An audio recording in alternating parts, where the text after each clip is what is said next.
Então, vamos falar agora dos redutores de rotação. Nos exemplos anteriores, nós vimos o quê? Apenas dois elementos que transmitem rotação.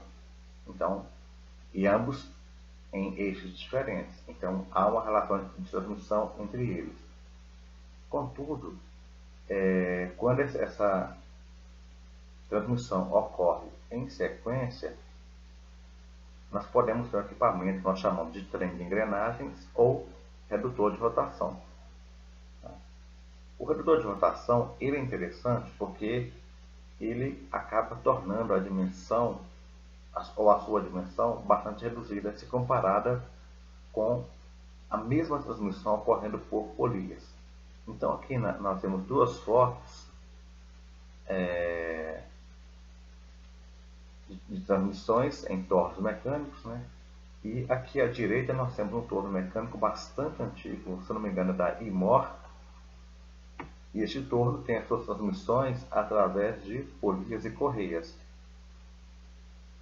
Repara que no eixo da castanha existem polias com diferentes diâmetros. Ou seja, dependendo da posição da correia nessas polias aqui, obtém-se lá na castanha diferentes rotações para diferentes aplicações de usinagem de peças cilíndricas. O detalhe é que a gente vê que esse conjunto de transmissão ele ocupa um espaço considerável no equipamento. Atualmente, as transmissões ou a caixa de transmissão dos tornos é baseada em transmissão por engrenagem, como a gente vê na foto da esquerda. Geralmente, a primeira transmissão, que é aquela que ocorre entre o motor e o próximo eixo, essa transmissão ela geralmente ocorre por correia e polia. Isso porque a correia ela consegue absorver o impacto ou o choque no início da partida do motor. Ao passo que se a transmissão for diretamente por engrenagens, ela seria um desgaste maior ao longo do tempo. Porém, daí para frente, após a primeira transmissão, as demais acontecem por engrenagens.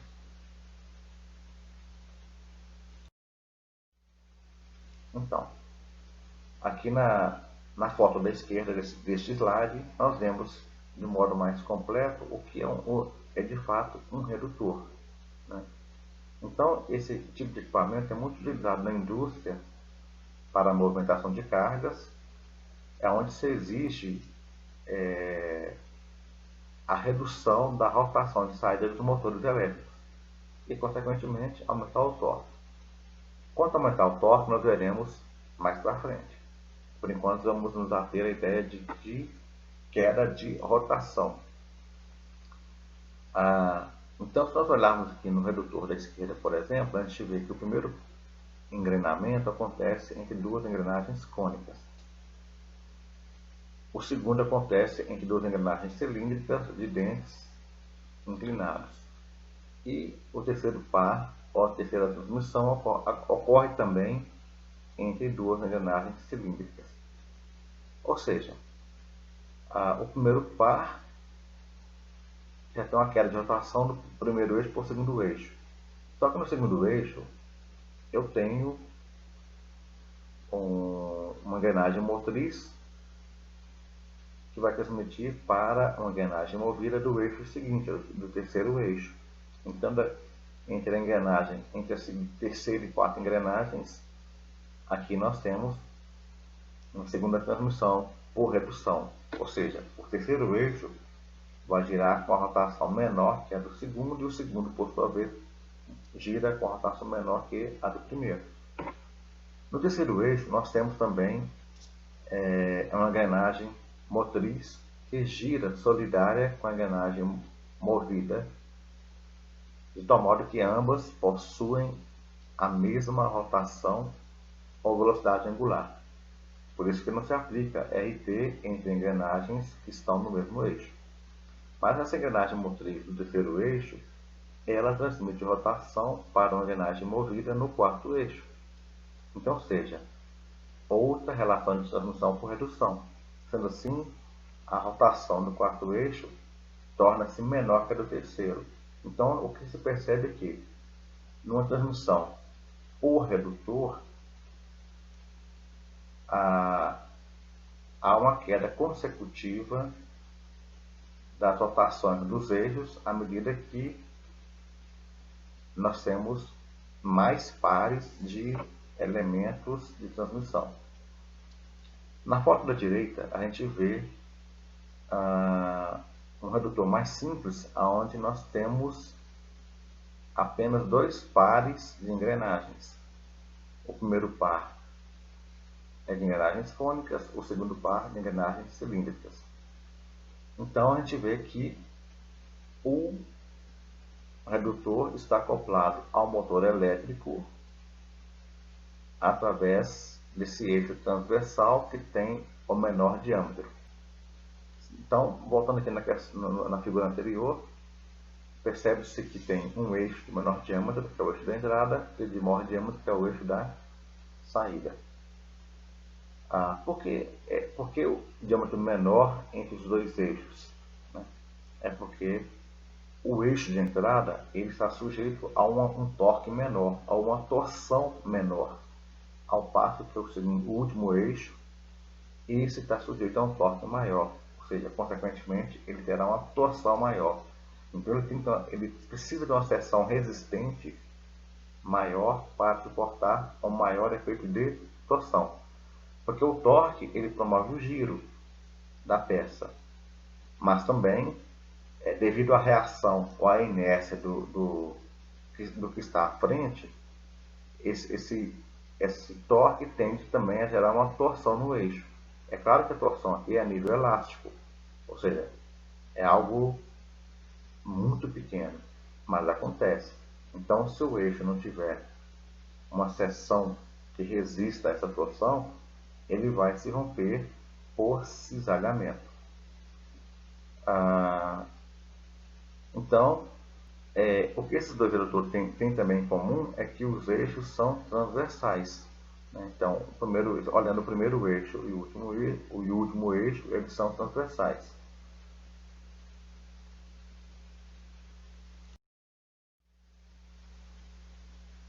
Então, aqui nesse slide nós pegamos a figura anterior e damos nomes às suas respectivas engrenagens e definimos que as motrizes são as engrenagens Z1, Z3 e Z5, enquanto as movidas são Z2, Z4 e Z6. No slide anterior, nós vimos o redutor aberto, onde foram evidenciadas as engrenagens motrizes e movidas. Então, fica agora a questão de como se calcular a RT total de um redutor. Ao olharmos para a figura da esquerda, nós vemos o redutor como uma caixa preta, aonde nós percebemos a rotação do eixo de entrada e a rotação do eixo de saída. Sendo assim, a RT total seria a divisão do ômega de entrada pelo ômega de saída, ou N de entrada por N de saída, N rotação por minuto. Ou seja, ainda fica valendo aquela ideia original, de que a RT é N motriz por N movida. Então aqui nós vamos tomar como exemplo o redutor ainda aberto da figura anterior, de tal modo que esse N de entrada é o N1, ou seja, do eixo 1, e o N de saída é o N4. Então nós temos aqui um redutor com 3 pares de engrenagens, ou seja, 6 engrenagens. Então nós vamos ali definir algumas coisas. Então, o RT total, que era N de entrada por N de saída, fica para esse redutor como N1 sobre N4. Nós temos ainda a RT intermediária entre o eixo 1 e o eixo 2, que é igual a Z2 sobre Z1, do eixo 2 para o eixo 3, que é Z4 sobre Z3. E do eixo 3 e o eixo 4, que seria Z6 sobre Z5. Bem, como a rotação sempre cai de um eixo para o outro, então o N4 vai ser o N3 dividido pelo RT entre os eixos 3 e 4. Sendo assim, N4 vai ser igual a N3, que multiplica Z5 sobre Z6. Então veja bem que aqui, Z5 sobre Z6, é o inverso da relação de transmissão, porque a relação seria Z6 sobre Z5. Então, dando continuidade, quem seria N3? Vai ser a rotação do eixo anterior, N2, dividido pelo RT entre os eixos 2 e eixo 3. Então, nesse caso, o N3 vai ser N2 Z3 sobre Z4. E assim, o N2 vai ser N1 sobre o RT entre os eixos 1 e 2, ou N1 igual a Z1 sobre Z2. Tem.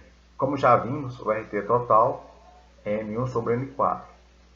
Então, N4 pode ser escrito em função de N3, ou seja, vai ser N3 Z5 sobre Z6. Mas N3 também pode ser escrito em função de N2. Então, ou seja, o N3 é N2 Z3 sobre Z4, multiplicado por Z5 sobre Z6, que vem da equação anterior. E o N2, ele pode ser escrito em função de N1. Né? Ou seja, o N2 vai ser N1 vezes Z1 sobre Z2, e tudo isso, né, vezes Z3 sobre Z4, vezes Z5 sobre Z6. Então, repara que o RT total, agora ele ficou escrito em função de N1 e dos dentes das engrenagens motrizes e movidas.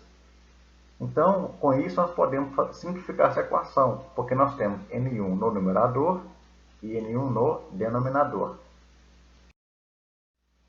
Vejam que agora a equação do RT total ela é escrita apenas em função da quantidade de dentes das engrenagens que compõem o redutor em questão. Só que essa apresentação que é colocada na primeira equação, ela não fica muito interessante. Tá? Então, resolvendo essa divisão de frações, nós temos que o RT total é Z2 sobre Z1 vezes Z4 sobre Z3 vezes Z6 sobre Z5. Ou ainda, né, o RT total ele é o produto das RTs intermediárias que tem no redutor. Então, neste caso específico, o RT total vai ser RT1 vezes RT2 vezes RT3. Essa demonstração que foi feita aqui, o aluno não precisa se preocupar em demonstrar isso toda vez que for fazer os cálculos. Basta agora fazer a aplicação deste raciocínio. Ou seja, o RT total ele é sempre o produto das RTs intermediárias para o caso de um redutor.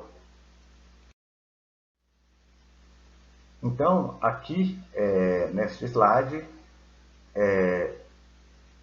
eu mostro a RT de modo genérico, para um redutor genérico, de tal modo que, para um redutor que possua N engrenamentos, então, a equação pode ser obtida através do produto das relações das transmissões parciais de cada engrenamento. Ou seja, o RT total vai ser o RT1 vezes RT2 vezes RTM. Ou, em função do número de dentes, vai ficar Z2 sobre Z1 vezes Z4 sobre Z3 vezes Zn sobre Zn menos 1. Então, essas duas equações são as equações genéricas para o cálculo da RT total de um redutor. Então, nesse caso aqui, é só lembrar, né? A ideia é bem simples. A RT total é o produto das RTs intermediárias. Por favor, é o produto e não a soma.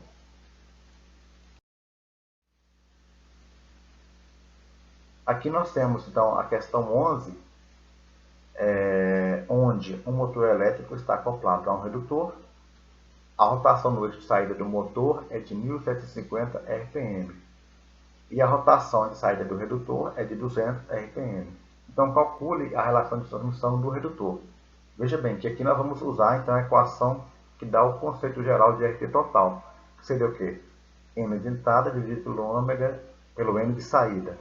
Ou seja, nesse caso específico, 1750 RPM dividido por 200 RPM.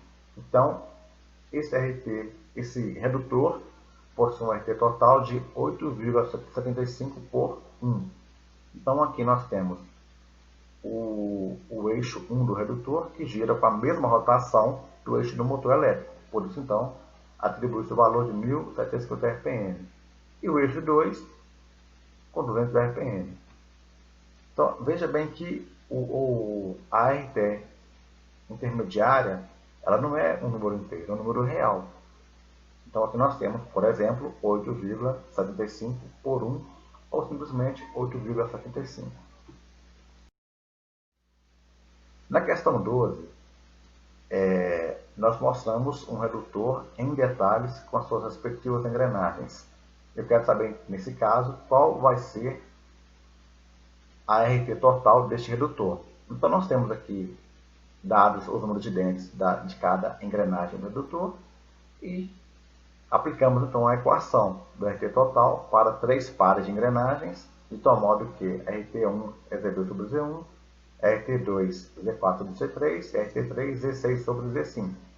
Jogando esses valores do número de dentes aqui na equação, nós obtemos que o RT total para este redutor é de 52,5 por 1. Então, aqui nessa figura nós mostramos dois tipos de redutores, onde o primeiro, para a esquerda, temos as engrenagens cônicas, mas também as engrenagens cilíndricas. E o RT total dele foi mostrado já anteriormente. Porém, a figura da direita mostra um redutor cujo princípio se baseia na transmissão entre um parafuso sem fim e uma coroa. Neste caso, o cálculo do RT total do redutor desse tipo, sem fim e coroa, ele é justamente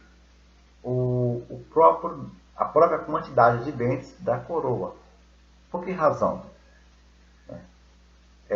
Se nós observarmos que, neste caso aqui, o sem fim ele é a peça motriz e a coroa é a peça movida. Então, para cada volta do parafuso sem fim, a coroa desloca equivalente a um dente. Então, se a coroa tiver 50 dentes, é necessário que o parafuso sem fim dê 50 voltas.